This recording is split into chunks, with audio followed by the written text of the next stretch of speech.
जय गुरुदेव। परम पुरुष गुरुदेव जी, जय गुरुदेवय नाम। अलख अगम की पार में स्वामी तुम्हें प्रणाम। कोटि कोटि करु वंदना अरब खरब प्रणाम। चरण कमल बिसरू नहीं, जय गुरुदेवय नाम।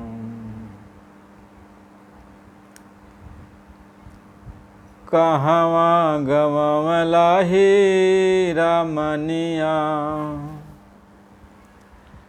कहवा गवलाही रमनिया। हे मना काइल भजनिया, कहवा गवलाही रमनिया। हे मना काइल भजनिया। महापुरुष इस आत्मा को समझा रहे हैं कि ये मानव शरीर तुम्हें मिला है तो भगवान की भक्ति करने के लिए, भजन करने के लिए, तो भजन कर ले। कि कहवा गवलाही रमनिया, हे मना काइल भजनिया। यह मानो तन एक हीरा है। हीरा की कीमत तो लगाई जा सकती है, लेकिन इस मानव तन की कोई कीमत नहीं लगा सकता। और यह एक बार जब गिर जाएगा तो फिर उठ नहीं सकता। फिर आप जो है फिर दोबारा यह शरीर पा नहीं सकते। तो ये मानव शरीर मिला है प्रभु का भजन करने के लिए, तो अब की बार भजन कर लो। भजन कर लो, मालिक को याद कर लो और अपने घर निकल चलो। कि कहवा गवलाही रमनिया, हे मना काइल भजनिया। कि जब तू रहला माता के गर्भवा में, जब तू रहला माता के गर्भवा में। सहला तुझा ठहरयागिनिया, हे मना काइल भजनिया। सहला तुझा ठहर आगिनिया, हे मना काइल भजनिया। कहवा गवला ही रमनिया, हे मना काइल भजनिया। कहते हैं बहुत कष्ट झेलने के बाद, बहुत तकलीफ सहने के बाद तब ये मानव तन मिला है। अब की बार इस मानव तन को बर्बाद मत करो और इस मानव तन को पाकर भगवान की भक्ति में लगा दो। महात्मा समझा रहे कि सतगुरु आए, सतगुरु आए तो ही समझावे। और मान ले गुरु के कहानियाँ। सतगुरु आए तो ही समझाए। और मान ले गुरु के कहानियाँ। हे मना काइल भजनिया, कहवा गवला ही रमनिया। हे मना काइल भजनिया। तो सतगुरु आते हैं और तुम्हें समझा रहे कि देखो तुमने माँ के गर्भ के अंदर वादा किया था कि अब की बार भजन कर लेंगे, लेकिन तुम भूल गए। तो मैं तुम्हें समझाने के लिए आया हूँ। कहते हैं मुख मोड़ जरा इधर देखो, मैं तुझे बुलाने आया हूँ। तुम भूल गए हो मुझको, मैं तुझको नहीं भुलाया हूँ।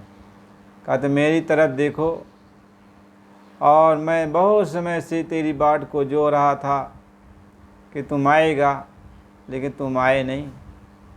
मैं जो रहा था बाट तेरी बाट को मैं जो रहा था, लेकिन तुम भूल गए मुझको, तुम आए नहीं। तो तुझे ले चलने के लिए मैं मानव रूप बनाया हूँ, मैं मानव रूप बना करके तेरे पास आया हूँ।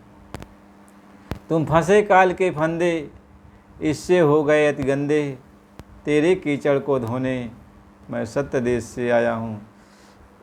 तेरे कीचड़ को साफ करने के लिए मैं तुम्हारे निज धाम से सत्य देश से आया हूँ। तो अब की बार चलो, अब की बार चलो, और फिर दोबारा आना जाना नहीं रह जाएगा। यह जो नरको 84 का जो चक्कर है, इसमें नाना प्रकार की जो तकलीफ़ें मिलती हैं, ये सब छूट जाएगा। अब की बार तो भगवान का भजन कर ले, अपने घर निकल चल, सारे कर्मों की सफाई करा ले और अपने घर निकल चल। महात्मा समझा रहे कि भगवान जब मानव रूप बना के आते हैं तब जीवों को समझाते हैं, लेकिन हम सारे अज्ञानी जीव समझ तो पाते नहीं हैं। अज्ञानी जीव बराबर जो है अपनी वाली करते हैं। हम तो ये सोचते हैं कि कोई समझाने वाला हमें हो ही नहीं सकता है, हम इतने पढ़े लिखे हैं, हम इतने समझदार हैं, हमारी कितना समझदार कौन हो सकता है। हम संतों महात्माओं की, महापुरुषों की, ऋषि मुनियों की, अच्छी शास्त्र ग्रंथ पुराणों की किसी की कदर हम करते नहीं हैं। बस अपने पढ़ाई लिखाई के गुमान में, शान गुमान में हम पड़े रहते हैं। बस इसी में पूरे जीवन को बर्बाद कर देते हैं। समय आ जाता है, धीरे धीरे बाल बच्चे सियाने हो गए, तुम्हारी वृद्धावस्था आ गई, और फिर अब तुम ऐसा भी हो जाता, शरीर में नाना प्रकार के रोग घेर लेते। कहीं गठिया भी आ रहे, कहीं साठिका है, कहीं कुछ है, कहीं कुछ है। आप चल फिर भी नहीं सकते, दौड़ भी नहीं सकते, आप हार मान के घर में बैठे रहते हो। जब घर में हमेशा बैठे रहोगे तो बेटा पतोह और जो कुछ भी है आपको अपने ऊपर एक भार समझेंगे कि यह हमेशा घर पे ही बैठा रहता है, न कुछ करता है न धरता है। तो कुछ न कुछ बोली भाषा तुमको सुनाते रहेंगे, जिसको सुन सुन करके तेरे अंदर तकलीफ़ होती रहेगी और तू झुरता रहेगा।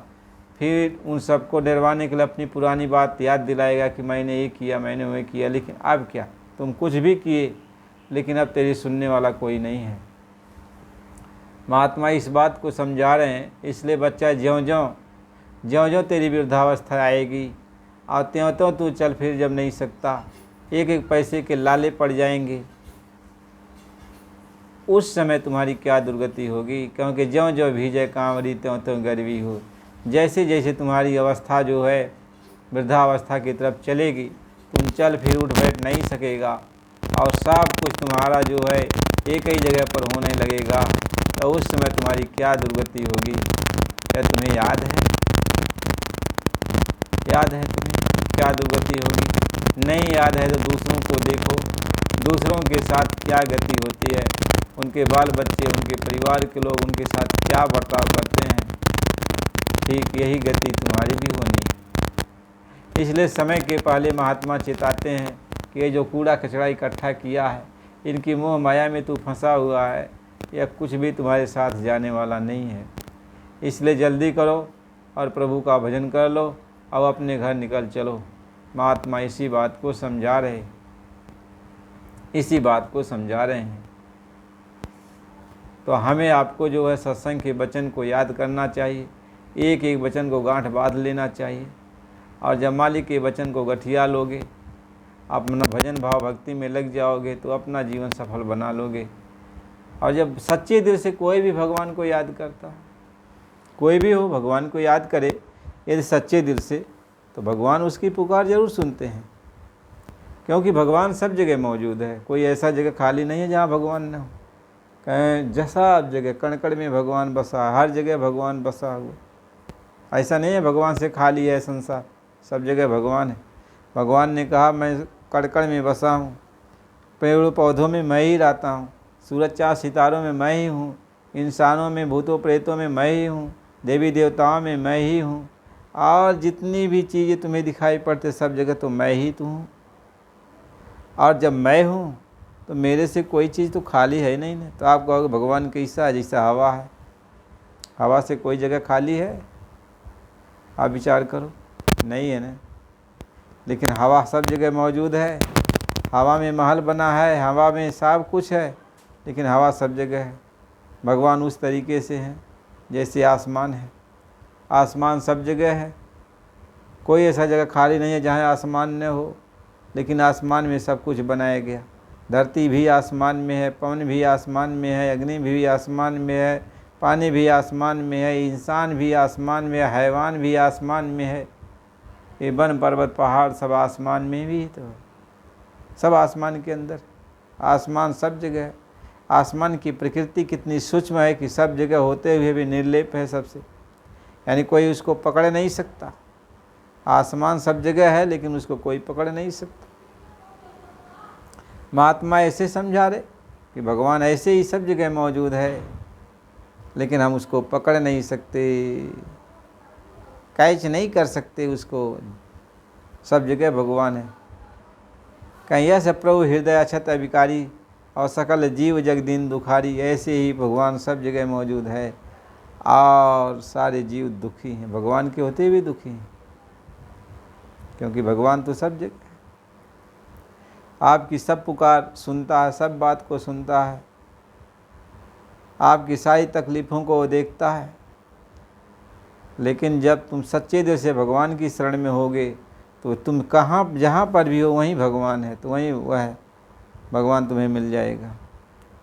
इसलिए कहा कि लरिका चूल्हे में लुकाए, कि लरिका चूल्हे में लुकाए, ढूढ़े बने बन पहाड़। कहते लड़का चूल्हे में लुकाइल बा, लेकिन ओके बाहरे सब खोजत बा कहाँ लड़का गए, कहाँ लड़का गए, और चूल्हे में जाके बैठल बा लड़का। ऐसे वो मालिक तुम्हारे हृदय में बैठा है, तुम्हारे अंदर बैठा हुआ, बाहर भी है अंदर भी है, लेकिन तुम उसको अब खोज रहे हो, बाहर खोजते हो। अंदर भी बैठा है, बाहर भी बैठा है, लेकिन वह जब तक अंदर नहीं मिलेगा तब तक बाहर नहीं मिल सकता है। उसका यह विधान है कि तुम्हें तब मैं मिलूँगा बाहर जब तुम्हें अंदर मिल जाऊँगा। जब तक तुम्हारे अंदर मैं नहीं मिलूँगा तब तक तुम बाहर मुझको नहीं देख सकते। इसलिए पहले अंदर, अपने अंदर, जब कहीं ढूंढो मत, अपने अंदर ढूंढो, अपने अंदर देखो भगवान को। जब तुम्हारे अंदर भगवान मिल गया तो बाहर भी मिल जाएगा, तो अंदर बाहर एक समान, तो अंदर और बाहर एक समान हो जाएगा।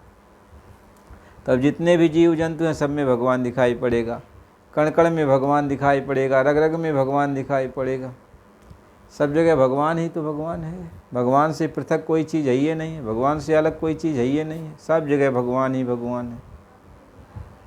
तो कहें तो जब सब जगह भगवान ही, अच्छे में भी है, बुरे में भी है, राम में भी है, रावण में भी है, कंस में भी है, जसनंदन में भी है, सब जगह तो भगवान ही तो भगवान है। जब भगवान सब कुछ है तो तुम आत्मा तो यही समझा रहे हैं, जब वो सब जगह है, जब यह दृष्टि तुम्हारे अंदर हो जाएगी, जब जान जाओगे तो सब ये समझोगे कि यह तो एक उसका खेल है, कि आप ही कंस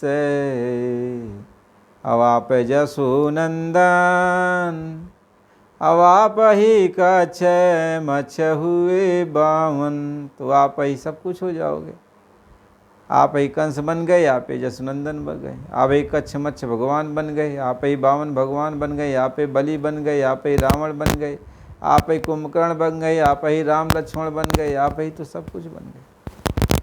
आप ही आपका विरोध किए, आप ही आपको मारे। तो सब जगह तो भगवान ही तो है। जब सबके अंदर देखने लगोगे तो भगवान ही नजर आएगा, इसके अंदर भगवान है। दुश्मन के भी अंदर भगवान है और हित के भी अंदर भगवान है, साधु के अंदर भी भगवान है, पापी के अंदर भी भगवान है। भगवान तो सबके अंदर। तो सब घट मेरा साईं सोनी सेज ना को, यानी सब घट के अंदर मेरा साईं बैठा हुआ है। कोई सेज सूनी नहीं है, सभी सेज पर वो मालिक मेरा लेटा हुआ है। लेकिन बलिहारी वो आ घट की जा घट प्रगट हो। बलिहारी उस घट की है जिस घट में वो दिखाई पड़ गया। और सब घट में तो वही है, लेकिन देख नहीं पा रहे, प्रगट नहीं। लेकिन जिस घट में प्रगट हो गया उस घट की बलिहारी है। किस घट में? जैसे आग तो सब जगह है, कोई जगह खाली है? हर काठ में अग्नि है, हर लकड़ी में अग्नि है, हर लोहे में अग्नि है, हर मिट्टी में अग्नि है, हर पत्थर में अग्नि है, हर पानी में अग्नि। पानी, जल, कुछ भी, कोई ऐसा संसार में कोई ऐसी चीज़ नहीं जिसमें अग्नि न हो। लेकिन जहाँ अग्नि प्रकट हो जाती है तब उसका महत्व हो जाता है। यहाँ अग्नि प्रकट है, अग्नि यहाँ प्रकट है। ऐसे ही भगवान सब जगह है, लेकिन भगवान जिस घट में प्रकट हो जाता है वही उसी घट की बलिहारी, उसी घट की महिमा कही जाती है, उसी की बड़ाई की जाती है। तो भगवान तो सब जगह है। इसलिए ये शरीर मिला है तो अपनी आत्मा को जगा कर भगवान से मिल लो। ऐसा सुनहला वक्त फिर नहीं मिलेगा। यह वक्त मिला भगवान से मिलने का मिला। कहें वक्त मिला यह तख्त नसीनी, छोड़ बान अब घुरबिनिया। अरे घुरबिनिया वाली जो बानी है ना, इसको छोड़ दे। कैसा होता है? आदमी को टोकरी एक लिया होता है और जहाँ कबाड़ा कूड़ा कबाड़ा लगा होता है वहाँ वो जा करके कुछ उसमें से ढूंढता है कि कुछ इसमें से माल मटेरियल मिल जाए। महात्मा यही समझाते हैं, ऐसी है दुनिया में तुम आकर ढूंढ रहे हो कि हमें वो चीज़ मिल जाए जो कीमती चीज़ है, और मानव तन रूपी कीमती चीज़ तुमको मिला है। आज इसके ऊंची शिखर पर तुम बैठे हो, अरे एक परग आगे बढ़ जाओ, ऊपर चढ़ जाओ, छत पे चढ़ जाओ तो वहाँ भगवान ही भगवान बैठा। अपना देश ही तो है, सब कुछ तो भरा हुआ है। कहीं भीखा भूखा कोई नहीं, सबकी गठरी लाल, गिरे खोल ना जाने ताते भय कंगाल। तो कोई भूखा नहीं है, सबकी गठरी लाल से भरी पड़ी है। इसलिए अपनी गठरी को खोलो और निकल चलो अपने देश। अपनी गठरी को खोलो, चलो अपने देश। कहें चलो हंसा वही देश, जहाँ तुर पिया बसे। अपने घर चलो, उस परमात्मा के पास चलो, अपने मालिक के पास चलो। यहाँ तो बहुत सारे लोग हैं, भांत भांत के अपना समझा बुझा रहे हैं अपने अपने हिसाब किताब से, लेकिन सबका एक लक्ष्य है, परमात्मा से भेंट करना। कोई मतांतर का साधु महात्मा हो, किसी को भी मानने वाला हो, लेकिन सबका मूल लक्ष्य क्या है? भगवान की भक्ति, परमात्मा की भक्ति। यानी सब चाहते हैं भगवान की भक्ति करो। आप वेदों से समझाएंगे तो भी भगवान की भक्ति, पुराणों से समझाएंगे तो भी भगवान की भक्ति। वो हर तरह से लोग समझाएंगे, शास्त्र पुराण से समझाएंगे, हदीस से समझाएंगे, कुरान से समझाएंगे, बाइबल से समझाएंगे, ग्रंथ पोथियों से समझाएंगे। महात्मा ये समझाते हैं, जितने भी मजहब के लोग हैं, जो उनकी धर्म पुस्तकें बनी हुई हैं, सबसे वो समझाएंगे। उनके बड़े बड़े जो है, जो उनके मत में साधु महात्मा बन के बैठे हैं, वो सब अपने अपने हिसाब से भगवान के बारे में तो समझाएंगे। बच्चे को होशियार कहने के लिए तो मास्टर पढ़ा रहा, तो सब तो भगवान के बारे में समझा रहे हैं, सभी भगवान के बारे में समझा रहे हैं। बस भगवान का मतलब होता है, भगवान का मतलब क्या होता है कि जो आपको ये तन दिया है, आपको ये मन दिया है, आपको ये धन दिया, ये जहान दिया, संसार दिया, ये बना कर दिया, सब कुछ दिया, तो भगवान इसको बना दिया। तो भगवान कहता है बना तो दिया तुमको रहने के लिए इस मकान में, और फिर हमारे पास आना चाहते हो तो ये रास्ता है, देख ये खिड़की है, इस खिड़की को खोल, और उस पार मैं हूँ। इस पार तो तुम रह रहे हो, उस पार मैं हूँ, तो खिड़की को खोल। भगवान कहता खिड़की को खोल दे, मैं उस पार बैठा हूँ, सिंहासन पर बैठा हूँ, तुम भी चला जा इस सिंहासन पर बैठ जा। भगवान ये कहते हैं कि तुम भी उधर चला जा, उस सिंहासन पर बैठ जा। इसलिए महात्मा समझाते हैं भगवान की भक्ति तो सब कोई करा रहे हैं, लेकिन तुम्हारे अंदर एक विवेक होना चाहिए, एक समझदारी होना चाहिए कि हमें भगवान चाहिए। भगवान। तो जब महात्मा समझाते हैं तुम्हें भगवान चाहिए, तो कैसा भगवान चाहिए? भगवान तो बहुत रूप में वह हैं। भगवान के कितने रूप हैं? अनंत रूप हैं। भगवान के कितने नाम हैं? अनंत नाम हैं। भगवान के अनंत नाम हैं, भगवान के अनंत रूप हैं। तो कौन सा भगवान चाहिए तुम्हें? कौन सा रूप भगवान का चाहिए? अब तो तुम्हें समझदारी नहीं कि हमें भगवान का कौन सा रूप चाहिए। तो महात्मा ये समझाते हैं कि जो तुम्हारा रूप है वही भगवान का रूप है। तब तुम अपने रूप का ज्ञान करो, तब भगवान को परख लोगे कि हाँ यही भगवान हमको चाहिए। चाहे राम में वो भगवान हो, चाहे कृष्ण में वो भगवान हो, चाहे नारायण में वो भगवान हो, चाहे जिसमें भी वो भगवान हो, लेकिन उस भगवान की पहचान आप तब करोगे जब आप अपने रूप की पहचान कर लोगे। जब आप अपने स्वरूप की पहचान कर लोगे तो भगवान की पहचान कर लोगे। भगवान का पहचान करना कोई कठिन काम थोड़ी है। भगवान आपके सामने मिल जाएगा, आप पहचान नहीं कर सकते, लेकिन तब आप पहचान कर लोगे जब आप अपने आप को देख लोगे, अपने रूप को देख लोगे। तो जब अपने रूप को देख लिया तो भगवान को पहचान गए।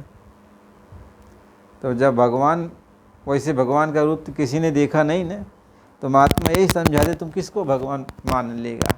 जब भगवान के अनंत रूप हैं, अनंत रूप धारण भगवान किया है, तो उसका जो सही स्वरूप है, सच्चा स्वरूप है, वो कौन सा है? कहीं थोड़े से अपने जीवन में चौओर भटकता है प्राणी, कहीं अपने स्वरूप का ज्ञान करे। ये परम धर्म है प्राणी का। सबसे बड़ा धर्म है अपने आप को पहचानो, अपनी आत्मा को जगाओ, अपनी आत्मा को देखो। कौन देखेगा? आप देखोगे अपनी आत्मा को, जैसे आप इन आँखों से अपने इस शरीर को देखते हो। महात्मा साहब समझाते हैं कि आत्मा के 3 आँख है। महात्मा समझाते हैं कि आत्मा की 3 आँख है, या 2 आँखों से या बाहरी संसार को देखती है और बाहरी शरीर को देखती है। अब आत्मा की तीसरी आँख जो है, उस तीसरी आँख से वह अपने आप को देखेगी और भगवान को भी देखेगी। अपनी आत्मा को भी देखेगी, आत्मा रूपी शरीर को देखेगी, फिर परमात्मा रूपी संसार को, परमात्मा रूपी शरीर को देखेगी। तो तीसरी आँख से भगवान भी दिखाई पड़ेगा और आत्मा का स्वरूप भी दिखाई पड़ेगा। और जब आत्म स्वरूप का ज्ञान हो गया तो परमात्म स्वरूप का ज्ञान हो जाएगा। तो आत्मा परमात्मा का ज्ञान हो गया तो जेह जाने जगह जाए हेराए। तो जब सच्चा ज्ञान हो गया तो सब सपने की तरह सब छूट जाते हैं। जैसे सपना देखते देखते आँख खुल गई, सब छूट गए। ऐसे ही सत्संग सुनते सुनते जब विवेक आ जाएगा, ज्ञान पैदा हो जाएगा, ज्ञान दृष्टि, आत्म दृष्टि, दिव्य चक्षु जब खुल जाएगी तो आत्म ज्ञान हो जाएगा, परमात्म ज्ञान हो जाएगा, दुनिया छूट जाएगी। कहीं जे ही जाने जग जाए हेराई, जिसको जानने पर जैसे हेरा जाए दुनिया वैसा लगेगा, तो उसको जानना जरूरी है। इसलिए प्रेमी भाई बहनों, सत्संग आप सुना करो, चैनल को लाइक सब्सक्राइब कीजिए और सत्संग को बराबर सुनिए। और अगला सत्संग फिर अगली वीडियो में मिलेगा। अब आप लोग प्रभु की भक्ति में लगे रहो। जय गुरुदेव।